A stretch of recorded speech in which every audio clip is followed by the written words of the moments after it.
One cold morning, Samuel Brooks, a homeless man in tattered clothes, was shoved into a police car after being accused of trespassing at City Hall. But the officers had no idea Samuel was actually an undercover FBI agent sent to investigate corruption inside their own department.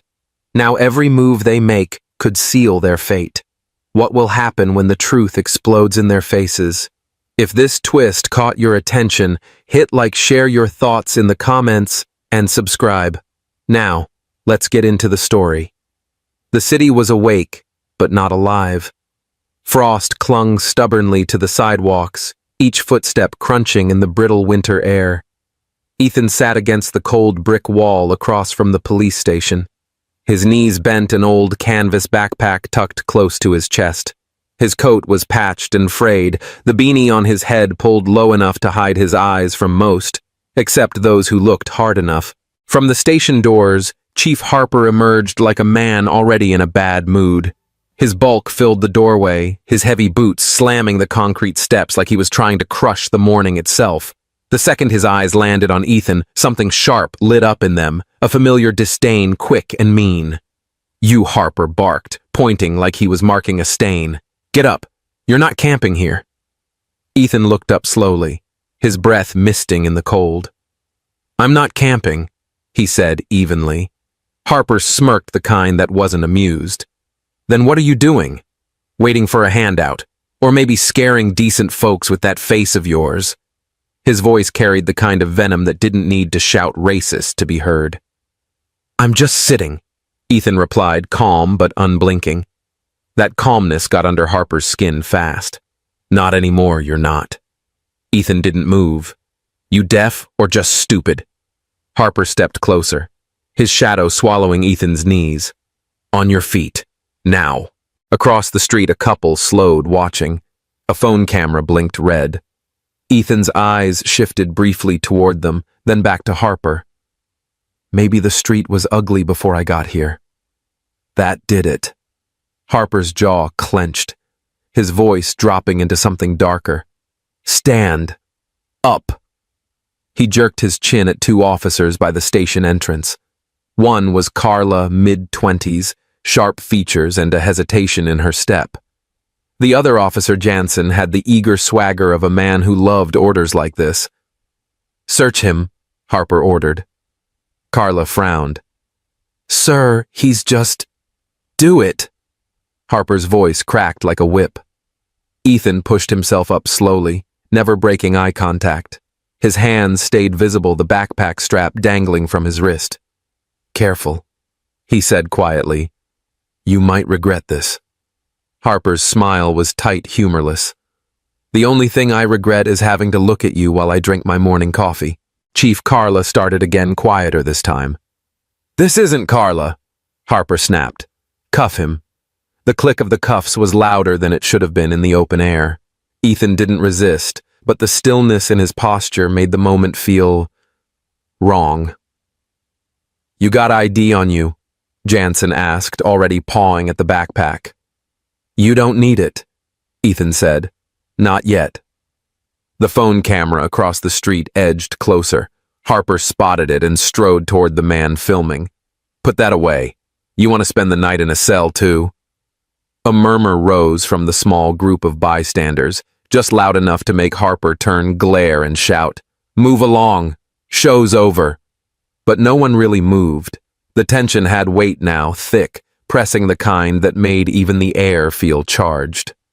Harper turned back to Ethan. "You think this is funny? Sitting here acting like you own the damn sidewalk?" "I don't own anything," Ethan said, voice low.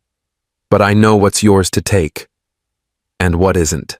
The words hung there, strange and unsettling, like they meant more than they should. Carla caught it. She also caught the way Ethan's gaze swept the street in quick, precise passes, counting heads, noting positions. Harper didn't notice. He grabbed Ethan's arm, shoving him toward the station. "Let's get you somewhere warmer," he sneered. "A nice little holding cell ought to do it." As they crossed the threshold, Carla hesitated for a fraction of a second, watching Ethan's profile. His expression was unreadable, but his eyes, they were the eyes of someone who wasn't lost at all. And for the first time that morning, Carla wondered, what exactly have we just put in handcuffs? The metal door groaned shut behind them, cutting off the city noise like a guillotine. The air inside the station was warmer, but it didn't feel any less cold. Fluorescent lights hummed overhead, washing everything in a flat, lifeless glow. Harper shoved Ethan forward toward the holding area, his voice loud enough for everyone in earshot. Nothing like starting the day hauling in another freeloader. Probably here to see what he can get for free food shelter. Maybe a pity story for the news. A few officers looked up from their desks. Some smirked. Others just kept typing, pretending not to hear. But there were murmurs, low, quick trading inferences that didn't match Harper's sneer. That guy doesn't move like a street drifter, one officer muttered to another. You see the way he stands, balanced, like military. Could just be a tough panhandler. The other shrugged, though his eyes stayed on Ethan a moment longer than necessary. Ethan didn't return their looks. He was led to the holding cell and stood there quietly, wrists still bound, eyes scanning not wildly but methodically. Carla noticed. She'd walked behind him the whole way, and not once had he slouched or shuffled like the other men they brought in. His gaze lingered on exits, corners, the cameras. No fear, no pleading, just that unnerving calm. Harper yanked the backpack from Ethan's shoulder and dropped it on the metal desk like a trophy. Let's see what our sidewalk ornament's been hoarding. He unzipped it with deliberate roughness, pulling out a battered water bottle, a folded city map, a pair of worn gloves, and a paperback with bent corners. Congratulations, Harper said with mock cheer. You've got nothing worth stealing. Then he saw the small leather-bound notebook. He held it up between two fingers. What's this? Your diary. Ethan didn't move. It's mine. That's cute, Harper said, tossing it onto the table with a little more force than necessary.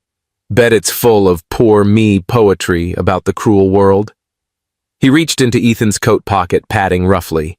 Ethan shifted just enough to keep one side of his jacket away from Harper's hand. Inside, pressed against the lining, was a slim, laminated card, just large enough to slip out if he wasn't careful.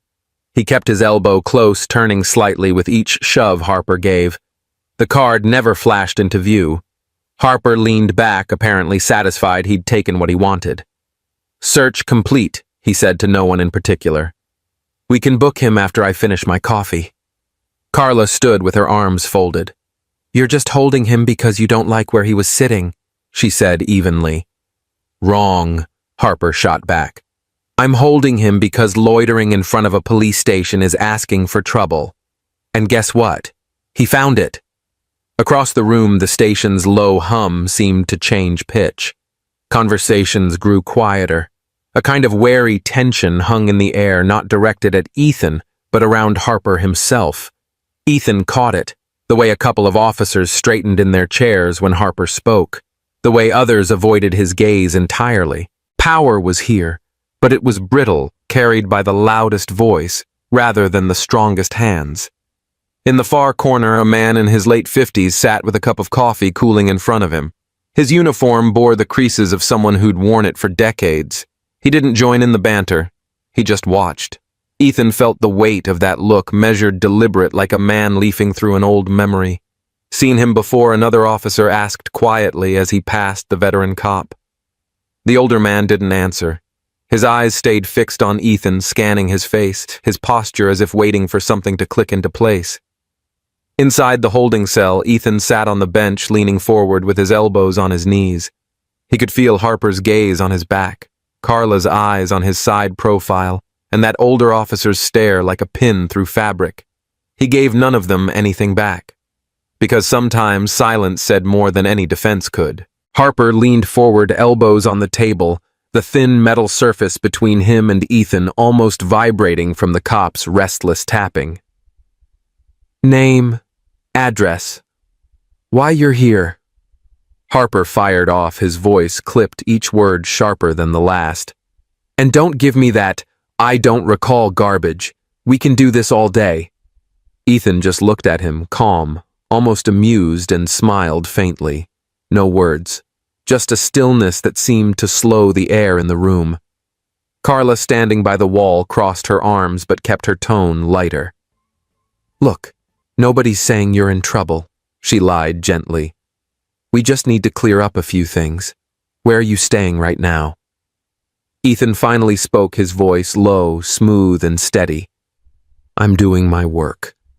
Nothing more." No explanation, no elaboration. Just those 4 words drifting into the stale air like a puzzle piece that didn't seem to fit anywhere. Harper's jaw tightened. "Your work? What the hell is that supposed to mean?" He leaned even closer, trying to read Ethan's eyes. "You one of those street activists? Some freelance troublemaker? Or are you just here wasting my—" Ethan tilted his head slightly, not blinking, not breaking that measured stare. Silence again. It wasn't avoidance. It was deliberate. And Harper knew it. "You think this is funny?" Harper's voice rose, drawing a few glances from the hallway. "I can make your life a nightmare, you understand that." "That's enough." "Harper." Carla cut in, sensing the tension spike. She stepped forward, her voice softer but not without an edge. "Just tell us what brings you here. Off the record. Make it easier for yourself." Ethan's lips quirked into the barest trace of a smirk. He didn't say yes. He didn't say no. He just watched her. It was as if he were studying something behind her eyes, taking note of details she didn't even know she was giving away. Inside, though, his mind was far from still. Harper, left-handed impatient, hides it under aggression. Carla, measured but avoids eye contact when lying. Badge numbers, nameplates, all noted. Every movement, every flicker of tone, every badge polish, he stored it away like files in a locked cabinet. Harper slammed his palm on the table. "Talk, or I'll—" Ethan finally moved just enough to lean back in his chair. "You'll what?" he asked quietly, the words soft but laced with a weight that didn't need volume to make an impact. For a moment, Harper hesitated, just long enough for Carla to glance at him as if wondering why. The air shifted when a young officer outside the door stumbled, dropping a thick folder onto the floor, papers scattered, sliding halfway into the room. Ethan's eyes flicked down, catching a glimpse before the officer could gather them up. A bold header read, "Internal Affairs Investigation, Confidential," and beneath it, names. Names Ethan already recognized. Harper cursed under his breath. "Close the damn door," he barked. The young officer obeyed, cheeks flushed, but Ethan had already seen enough. Carla caught the slight change in Ethan's expression, barely there, but it was something. "You know those names, don't you?" she asked. Ethan looked at her, and for the first time, his smile carried a shadow of something else knowledge. "I know a lot of things," he replied, letting the words hang just long enough to unsettle. Harper straightened, suspicion flashing across his face. "Who the hell are you?" Ethan didn't answer, but in that silence, everyone in the room felt it. This man wasn't here by accident, and whatever he was holding back was bigger than they were ready for. You could feel it in the air like the slow tightening of a rope. Ethan had been patient all morning, never pushing too hard, never letting Harper think he was cornered. But now, it was time to set the trap. Leaning back in his chair, Ethan let his voice drop just enough for the judge to hear. "I'd like to have a word with Captain Harper. Alone." The courtroom paused for a beat. It wasn't a request people usually made, not to that man. Harper's smirk flickered just slightly before returning in full force. "Alone, huh? What, you got something to confess?" he said loud enough for the room to hear, already enjoying the power shift. Ethan didn't flinch.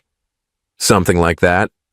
The bailiff glanced between them, uncertain, but Harper waved him off with that lazy arrogance of a man who thought he owned every square foot of this courthouse. "Fine. Let's see what you've got, Navy boy." They stepped into a small side chamber, a cramped conference room with peeling paint and a single flickering light overhead. The door shut, the hum of the courtroom fading to a dull murmur outside. Harper leaned against the table, arms folded. "All right, I'm listening. What's this private conversation about?" Ethan stayed standing, eyes steady. You've been in the force a long time, Harper. Long enough to know how things really work. I'm not here to fight every battle. Sometimes a man's gotta make arrangements. Harper's eyebrows twitched, but he stayed quiet. I'm just saying, Ethan continued, his voice almost casual. You scratch the right back's doors open. Scratch the wrong one's doors close. I've seen it in the military, I'm guessing it's no different here. Harper chuckled low at first, then louder. You think you know how this city runs, son, you have no idea. The badge doesn't just give you authority, it gives you options. Ethan tilted his head, feigning interest. Options like protection money. For a second, Harper's eyes narrowed. It was so quick most people would have missed it. But Ethan saw it. And so did someone else, Carla, who had quietly positioned herself just outside the door, her ear catching fragments of the conversation. Harper pushed off the table, stepping closer. Careful, soldier. You toss around words like that, you might not walk out of here with all your teeth. Ethan let a slow smile spread across his face. I'm just trying to understand how a man like you stays in power for so long. That kind of longevity usually comes with certain arrangements. Maybe with local business owners. Or maybe with people who aren't so law-abiding. Harper's smirk returned, but this time there was a glint in his eye, a slip of pride he couldn't hide. Let's just say the streets don't stay quiet by accident. Sometimes you gotta work with the noise to keep the peace. It was subtle, but Ethan caught it. The admission wasn't direct, but in the right hands it was damning. And in return, Ethan said softly, the noise pays you to keep looking the other way. Harper shrugged, leaning back like a man who thought the game was already his. You say it like it's dirty. I say it's survival. Everybody wins. Well, almost everybody. From the hallway, Carla froze. She had heard enough to plant a seed of doubt, one that would start growing fast. Ethan decided to push one last time, leaning into the bait. So if I wanted certain charges to disappear, and I had the right kind of appreciation for your time, we could work something out. Harper grinned wide, showing teeth. Now you're speaking my language. That was the opening Ethan had been waiting for. He let silence hang just long enough to make Harper believe he'd won. Then, with a tone that was almost admiring, Ethan added, You really do have this whole place under your thumb, don't you? Harper straightened his shoulders, pride swelling. Damn right. Judges, rookies, detectives, they all know better than to cross me. You don't last 20 years in this city unless you know how to play it. Ethan let his gaze drop for a second, as if conceding defeat. But inside, every word was being burned into memory. This was more than enough rope for Harper to hang himself with later. When they stepped back into the courtroom, Harper wore the smug satisfaction of a man who thought he'd just recruited another ally. Ethan wore something different, a calm, almost unreadable expression that gave nothing away. From her seat, Carla glanced at Ethan, then at Harper, reading the strange tension between them. She didn't know exactly what had been said, but she knew the balance in that room had shifted. Ethan slid back into his chair, folding his hands as if nothing had happened. But the look in his eyes told a different story, one Harper hadn't noticed yet. The kind of look that meant the bait had been taken. Harper didn't raise his voice at first. He didn't need to. He just planted both hands on the booking counter and said, as if stating the weather, Hold him. Longer. No paperwork. The room stalled. Keyboards paused. Chairs squeaked and then went still. Carla straightened. That's not procedure, Captain. We file the hold, we book the time we... He pivoted on her eyes hard. Procedures don't run this house. I do. You want your badge to mean something? Follow my order. A few heads turned and then looked away. The clerk hovered over the terminal, waiting for someone to tell him which world he was living in, the one with rules or the one with Harper. Write it down, Harper snapped. Temporary observation. That still needs a case number, Carla said. Her tone stayed even. A reason. He stepped closer until his shadow cut across her badge. Here's your reason, I said so. Silence stretched. Somewhere behind us, a label printer spit out stickers nobody needed. Color crept up Carla's neck. She pressed it down with a breath. "I'll log the time," she said, each word measured. "And note that you overrode procedure." Harper's smile didn't touch his eyes. "Note whatever helps you sleep." Through the glass of the holding cell, Ethan sat on the bench like a man waiting on a late bus, still unhurried, watching. Then his hands moved, not fidgeting, not idle. His fingers tapped the bench, two short, one long, a pause. Then the sequence reversed. He turned his cuffed wrist just enough for the steel to flash the camera dome in the corner, then stilled, palms open like surrender that wasn't surrender at all. Most people would have missed it. Carla didn't. She leaned toward the monitor. Why that rhythm? Why the flash? Then the stillness. She replayed the last 5 seconds in her head, the way you replay a sentence you're not sure you heard right. On the cell glass, Ethan's breath fogged and cleared, fogged and cleared. Tap, tap, hold. She couldn't read it, but she felt it. This wasn't random. This was a message. Harper's phone vibrated. He checked the screen and the confidence slipped a half-inch from his face. He stepped into the hall and pulled the door until the latch kissed the frame. His voice dropped to a murmur. "He's here now. No booking. I said I'll handle it. A beat. We can keep him quiet. Another beat. Then give me something, anything to put him on ice." The rest dissolved into hallway hum.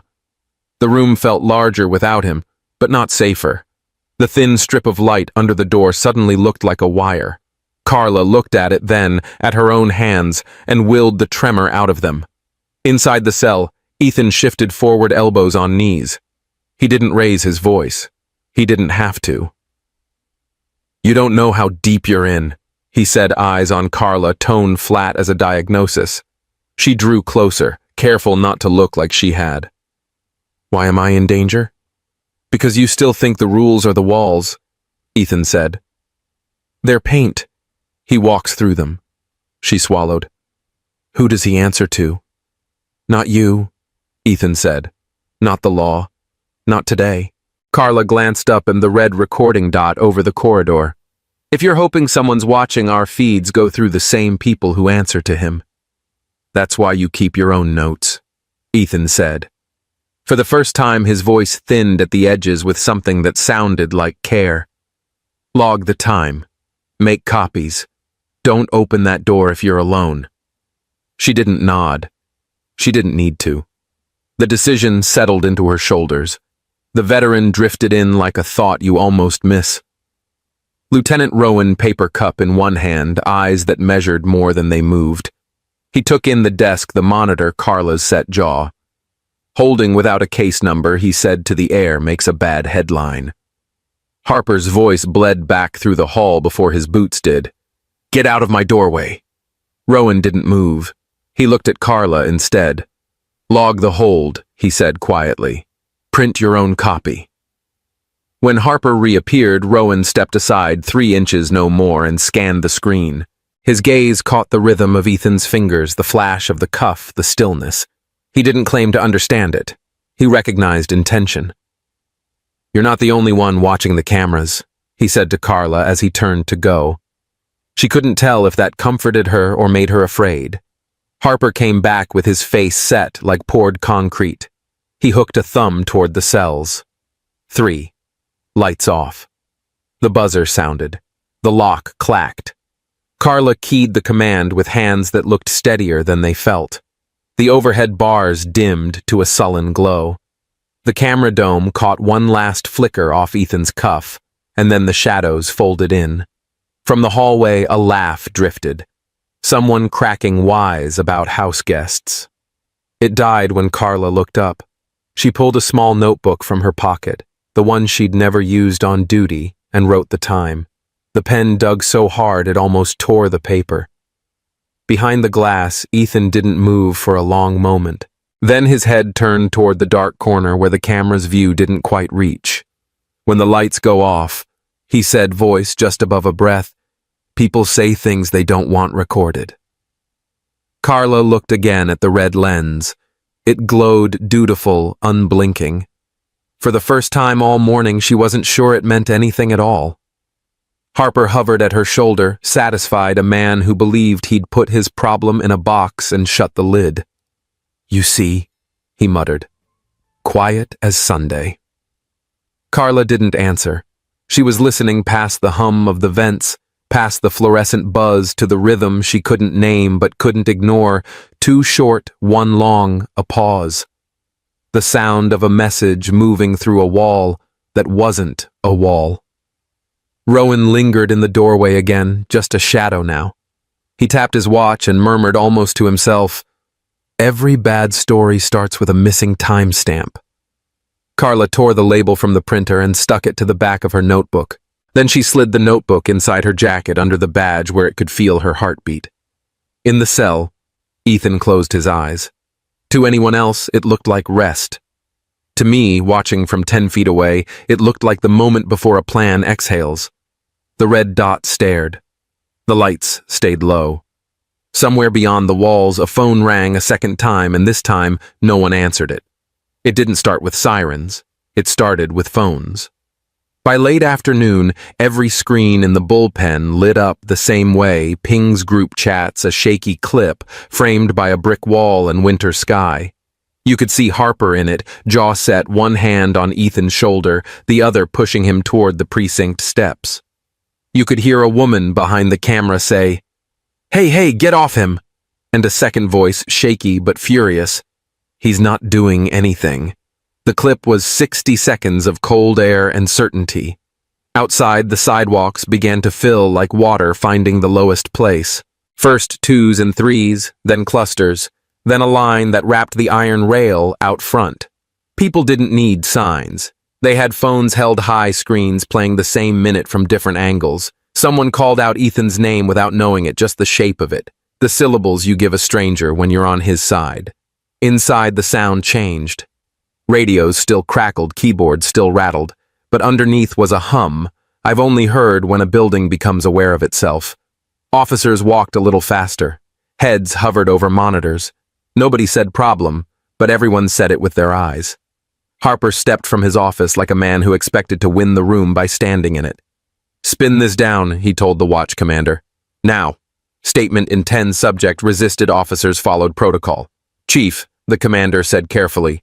"The video shows a non-compliant vagrant being moved off a secure entrance." Harper snapped, already reaching for the press line. He was good at sentences that sounded like policies and landed like orders. He was less good at reading a tide when it turned. By 5 news vans nosed the curb, their telescoping masts blooming like metal trees. Boom mics tilted toward the doors. Reporters in dark coats rehearsed into cameras developing.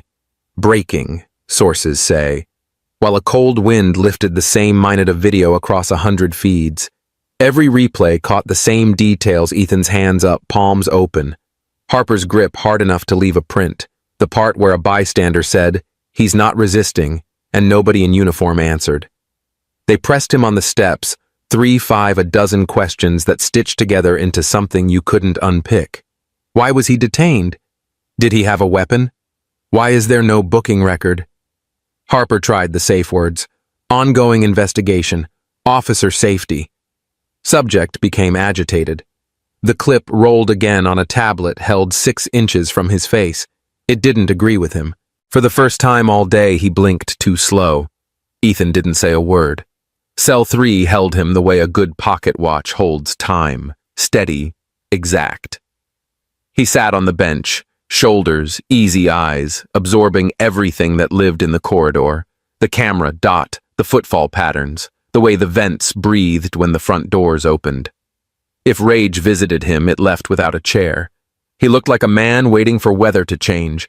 Carla stood near the holding log and watched the outside come in through glass and glass again, phones, lenses, a reflection of a reflection until the whole lobby felt like an echo. On her screen, the comments multiplied in real time. Name him. Free him. Where's the report? She thought about pension tables and transfer lists, about the first time she'd buckled on a duty belt, and the last time she'd slept without checking the lock twice. She also thought about the way Ethan had looked at her, not hostile, not pleading. Present. Like he saw her as a person in a room instead of a uniform in a hallway. Harper tried one more angled jaw tight enough to make the muscle jump. The subject attempted to pull away. He told a camera that wasn't buying. We used minimal force. Minimal, the reporter in a blue scarf said, eyebrow up. Chief, in the video, he's raising his hands. A murmur ran through the crowd like a wire getting power.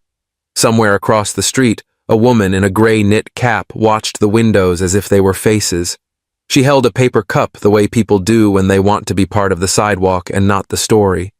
If you weren't looking, you wouldn't have seen her. If you were, you couldn't miss the way she never watched the same thing twice. Front door, second floor blinds, the camera dome above the vestibule, the side gate that most folks forgot existed. She didn't push a button dramatically. She just tilted the cup to her mouth and spoke quiet enough for steam to swallow it. Visual confirms subject in holding. Crowd at 70 and growing. Press line live. Maintain outer perimeter. A beat later, so soft you'd think it was traffic noise. No exposure. We wait. As the sun slid behind the municipal building, the chant outside found its shape. 4 words back and forth, call and answer, until the glass itself remembered the melody. Inside, the watch commander killed the lobby TV, and the room still pulsed with it. Harper called upstairs, then City Hall, then somebody who wasn't picking up tonight. He planted both hands on the front desk and leaned into his reflection in the plexi until the breath fogged a perfect circle. Hold the line, he said to nobody and everybody. We're not letting a clip run this department. The clip ran anyway. Ethan lifted his head when the nightlights clicked over a warm hum against the cooler fluorescent. He didn't look at the camera. He looked at the clock. If you were close enough, you might have heard the slow count in his breathing 3s, then 2s, then stillness. It wasn't patience. It was timing, and it was almost here. Carla signed the hourly check and felt the pen stumble against the paper. When she looked up, she caught her own face in the glass, young and already tired, framed by a building that had forgotten how to apologize. For the first time since graduation day, she didn't know if the patch on her sleeve meant what she'd thought it meant. Out front, the gray cap shifted 2 steps left, aligning herself with the street lamp that turned the vestibule into a mirror. She wasn't smiling. She wasn't frowning. She was counting exits. The crowd settled into the kind of waiting that doesn't go quiet, the kind with battery packs and coffee and a purpose that can outlast a cold wind. The station lit like a stage took a breath. And somewhere between the chant and the lobby hum, the night crossed a line you couldn't see, but everyone felt. The story had broken out of the building. The building would have to catch up. The thing about pressure is it doesn't announce itself. It just keeps turning the knob until the room learns a new shape. By early evening, we knew what the crowd didn't. The Bureau had been living with this precinct for months. Maps on corkboard, names on string, a thumb drive that never quite had the last piece. Patterns were clear. Proof was not. That's why Ethan was here, dressed in failure and patience, letting men who loved shortcuts talk long enough to bury themselves. Harper thought the noise outside gave him cover. He made 3 calls from his office with the blinds tilted just so.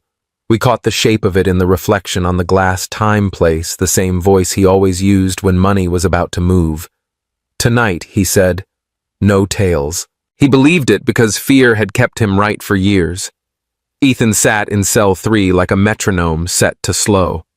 The camera saw a vagrant who'd given up. I saw a pilot waiting on a runway for the crosswind to drop. Getting him to the street without breaking cover was the hinge the whole door swung on. At 7-Eleven, Carla's phone buzzed. She stood under the hallway TV that someone had killed to stop the loop and stared down at a message from an unknown number. 4 words, no signature. Choose a side. 1920. She looked up like a person does when the ceiling might answer. The bullpen kept moving, but slower. She checked the clock. 7:12. 8 minutes to decide whether the next version of her life had a badge in it. On the second floor, Harper zipped a parka over his uniform and told the watch commander to hold the front until he got back. Routine meeting, he lied. Don't feed the press.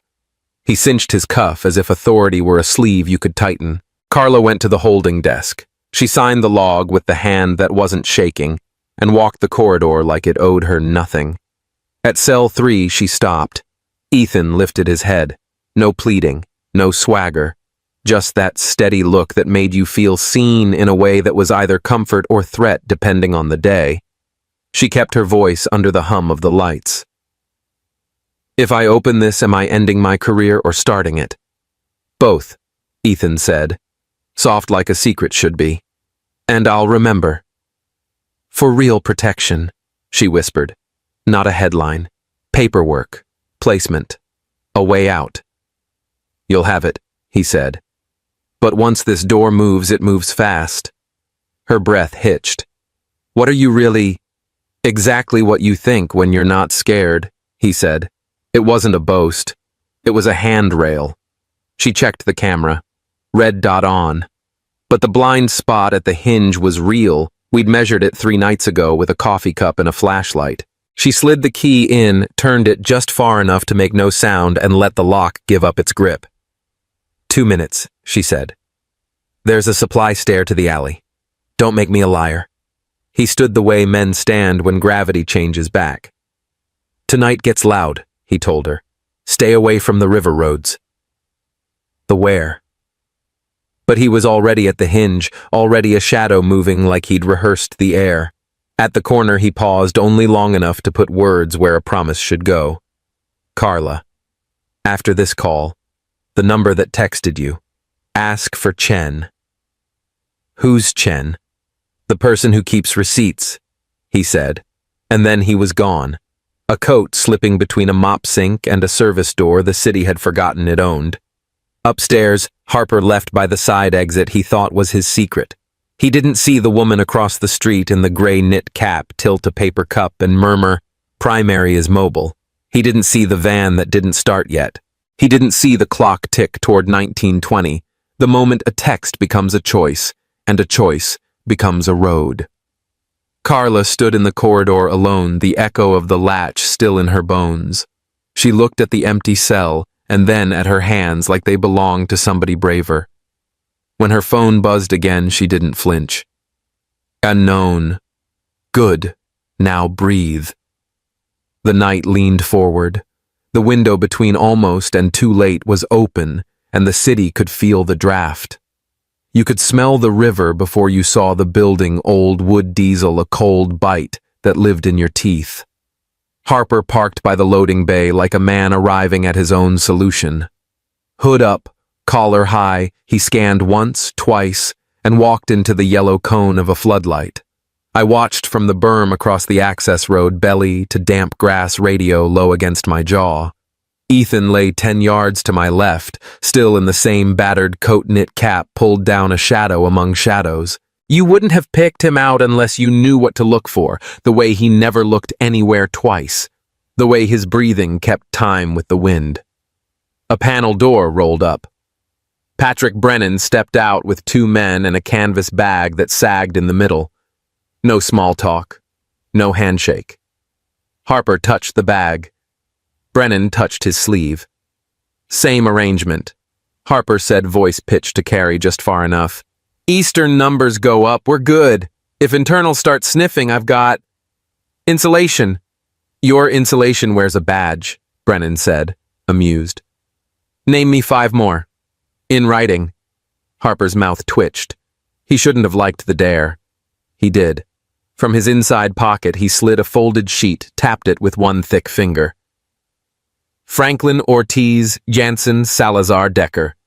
2 more if you need stretch. There it was, the list that had lived in rumor, finally standing on its own legs under a floodlight. Ethan didn't move. He didn't have to. His mic caught it all. I heard Chen's breath click once in my ear, the softest signal we were past, maybe. Money opened like a mouth. Steel snicked not from us, from Harper wrist angling down near his belt. as if conscience had weight you could balance with a gun. Brennan saw it late. We saw it first. Now, Chen said, and the night changed shape. Black SUVs took the corners like they belonged to them. Floods hit high and white. FBI don't move snapped into the air from 3 sides at once. Harper flinched the gun halfway out. 2 agents met him at the elbow and wrist, clean practiced, no extra. The pistol clattered once and went quiet. Brennan froze mid-smile like a photograph that had finally told on itself. I stood and moved with the line, not fast, not sloppy. Cuffs clicked. Paper warrants met flesh and names. Harper looked smaller than he had on the steps, smaller than the office he'd believed in. He tried to find someone to stare down and found only light. At the far end of the dock behind a stack of pallets, Carla stood in the spill from a work lamp, one hand on the railing, the other over her mouth. She wasn't part of this line. She was the part that made it possible. Fear and relief fought once, and then agreed to share the room. Ethan finally rose slow as a man waking from a long winter. He reached up, peeled off the knit cap and set it in his pocket like a finished tool. The floodlight found his face clear, steady, the kind you recognize even if you don't know why. Chen crossed to him, and he lifted his lanyard just enough for the front rank to see the crest. No speech, no theatrics, just a nod between people who keep receipts. Around us, the river kept moving, carrying the sound of the cuffs out into a city that had been waiting to hear it. Morning came bright and cold, the kind that makes microphones glitter. By 8, the station steps were a small arena, news vans idling camera masts, telescoped boom mics, hovering like curious birds. Then the doors opened and the noise collapsed into one sharp intake of breath. Harper emerged in cuffs. 2 agents bracketed him, elbows firm, pace even. He didn't fight. He didn't look up. Cameras rattled like hail on tin as he passed the press line. Once a man who filled every frame he entered, now a shadow that light didn't bother to follow. A chant rose and fell low at first, then steady. We saw it. We saw it.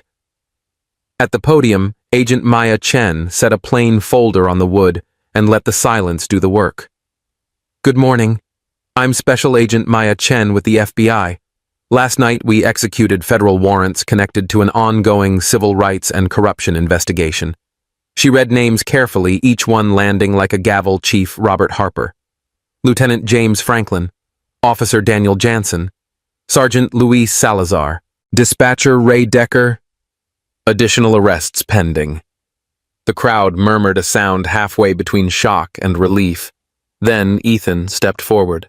No beard, no battered coat. A simple suit, a badge at his palm like a sunrise no one clapped for. He didn't milk the moment. He steadied it. My name is Special Agent Ethan Ward, he said, voice low enough to make cameras lean. For months, I operated undercover to document a pattern of misconduct within this department and its criminal partners. What you saw on that sidewalk was part of that effort. What you didn't see were the nights we needed to make the pattern undeniable. Questions flew. How long? How deep? But Chen lifted a hand and redirected the light. Before we go further, recognition is due, she said. Officer Carla Ruiz cooperated with federal authorities and helped prevent additional harm. Carla stepped from the edge of the crowd, face pale, jaw set. No medal, just a sentence and an honest round of applause. She swallowed hard and nodded once like a person agreeing to keep going. Chen returned to the folder. Per court order, we're releasing an initial list of implicated personnel. Phones rose as she read.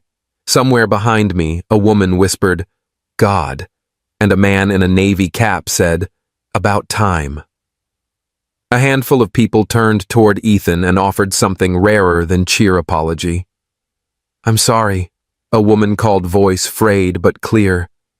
I judged you. Ethan didn't bow or bless it away. He met her eyes and let the words land where they needed to. Harper, held at the curb, finally looked up just long enough to see a city refusing to shrink around him. Whatever weight he had carried as chief slid off and hit the pavement without a sound. He lowered his head again. A reporter in a blue scarf asked the last question that mattered. "Agent Ward, after all this time, what do you want people to take from today?" Ethan rested his fingers on the edge of the podium, the way you steady a map before you point. "Justice sometimes waits," he said, each word placed like a step over water, but it always arrives. The line held. The crowd breathed. And for a long second, the whole city felt taller, as if the morning had raised it an inch. The first thing I noticed was the air. Not the cameras or the hands on the rail or the mics waiting to catch a sentence, the air itself a shade warmer, as if the city had let out something it had been holding. Ethan stepped through the precinct doors into that air and stopped on the top step. He didn't wave. He didn't posture. He just breathed, long and even, the kind of breath a body forgets it can take when every day is a held note. If you were close, you heard it, the soft click a heavy door makes when it finally closes. He didn't give the press a face to eat. He moved down the steps the way you leave a hospital before the sun's fully up shoulders level heartbeat, finding a new rhythm. A couple of reporters called his name. He raised a hand not to speak, but as a quiet no. The gesture landed better than any quote would have. Sometimes you trust a story by letting it finish itself. Inside paperwork kept its ordinary music. Carla stood at a narrow counter under a flicker of bad fluorescent 2 forms on a clipboard and one pen that clicked too loud. "Transfer request," she told the clerk, and her voice didn't shake. Lieutenant Rowan passed behind her, coffee in hand, stopped and read the title line. He signed the witness box without asking for a speech. "Make it count," he said. "I plan to," she answered, which sounded less like a career move and more like a vow. The town didn't declare a holiday. It assembled a room. Maple Street's community hall filled with folding chairs, crockpots, kids, and puffer jackets. They called Ethan to the front with applause that didn't peak, just deepened. Someone tried to hand him a plaque. He pressed it gently back toward the committee chair and took the mic for a single breath. "I'm not doing interviews," he said, voice steady, eyes kind. "Just this, trust the truth even when it's quiet." That one line took off without him. It jumped to church bulletins and group chats, to a teacher's whiteboard and a beat cop's locker. It didn't trend so much as stick. A sentence people could carry in a pocket and touch with their thumb when the world shouted. If you pulled back the lens over the next few weeks, you could see the city practicing a new thing. The council chambers stayed full past agenda item 3. Complaints came with copies. Copies stayed with names. Body cam policy grew dates and teeth. Briefings opened to observers with clipboards, not to embarrass anyone, but to make a habit of daylight. A little office next to records got a new sign, Public Integrity, and a line at the door that didn't feel like anger, more like purpose. The uniform changed too, in inch-by-inch ways. Officers walked slower on Maple. You could see the pause before a voice escalated, the nod that said, "I heard you," the instinct to explain, before commanding. Not softness, clarity. A rookie asked a shopkeeper how long the camera over the register had been out. "Too long," the shopkeeper said, and the kid wrote it down like it mattered, because now it did. Carla's transfer went through. Not a disappearance, not a medal ceremony, an assignment across town with the auditors and the consent decree trainers. She boxed her desk in silence, left the little ceramic saint a neighbor had given her on day 1, and carried out only what fit under an arm.